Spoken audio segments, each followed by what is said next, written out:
আসসালামু আলাইকুম, কেমন আছেন সবাই? আশা করছি আল্লাহর রহমতে সবাই অনেক ভালো আছেন। সবাইকে জানাই ডোমেস্টিক ব্লগ ঘরে স্বাগতম। এই তো আমি আবার একটা ব্লগ নিয়ে চলে আসলাম আপনাদের মাঝে। আর এখন বিকাল 4টা বাজে, এখন যাব রান্নাঘরে। আমি রান্নাঘরে চলে আসছি আর এসে চুলাতে একটা কড়াই বসিয়ে দিয়েছি। চুলাটা আমি এখন ধরিয়ে দিব। আর কড়াইতে আমি অলরেডি সামান্য একটু তেল দিয়ে নিয়েছি। আমি এখন একটা ডিম ভেজে নিচ্ছি। ডিমটা ভাজা হয়ে গেছে, ডিমটা আমি এখন নামিয়ে নিচ্ছি। আমি কড়াইতে আবার সামান্য একটু তেল দিয়ে নিয়েছি আর এর মধ্যে আমি দিয়ে দেবো পেঁয়াজ কুচি, সামান্য একটু কাঁচামরিচ কুচি দিয়েছি আর একটু রসুন কুচি দিয়ে দিচ্ছি। আর দিয়ে দিচ্ছি সামান্য একটু আদার পেস্ট আর দিচ্ছি সামান্য একটু রসুন। আমি আলু টুকরা টুকরা করে কিউব করে আর কি কেটে নিয়েছি। দিয়ে দিচ্ছি লবণ স্বাদ মতো।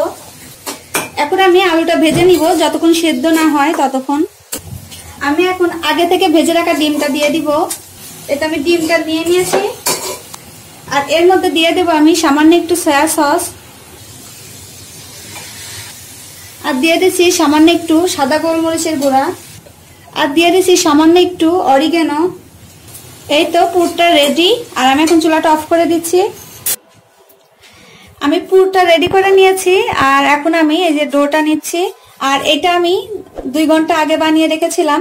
আমরা পরোটার ডো যেভাবে বানাই ওইভাবে সেম ভাবে বানিয়েছি, শুধু আমি এর মধ্যে বাড়তি দিয়েছি ইস্ট। আমি এখন হাওয়াটা বের করে নিচ্ছি। ইস্টটা দেওয়ার কারণে আটাটা ফুলছে সুন্দরভাবে। আমি আর একটু ভালোভাবে মথে নিব। এই তো আমি এইভাবে 6টা লেচি কেটে নিয়েছি আর এখন আমি এটা হাতের সাহায্যে এভাবে একটু বড় করে নিব। আর আমি একটু আটা নিয়ে নিচ্ছি যেন লেগে না যায়। রুটিটা আর কি যেইটুকু পারা যায় পাতলা করতে হবে। আর আমি এখন রোলের মতন একটু পেঁচিয়ে নিব। এটা এইভাবে সবগুলো এইভাবে বানিয়ে নিব।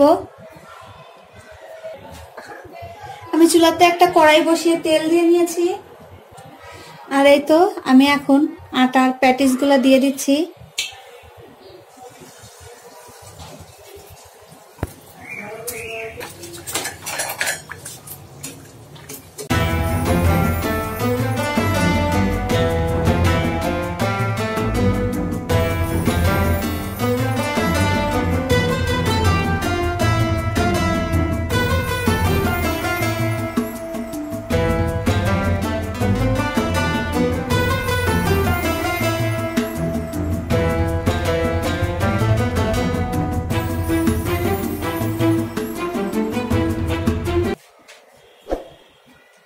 এই তো আমার ইফতারি রেডি।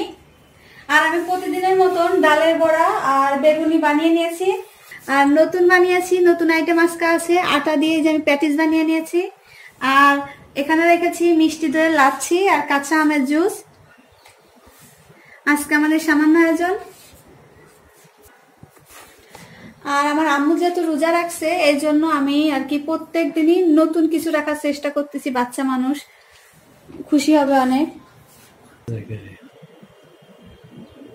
আমার কার্টুনের মতো আছে।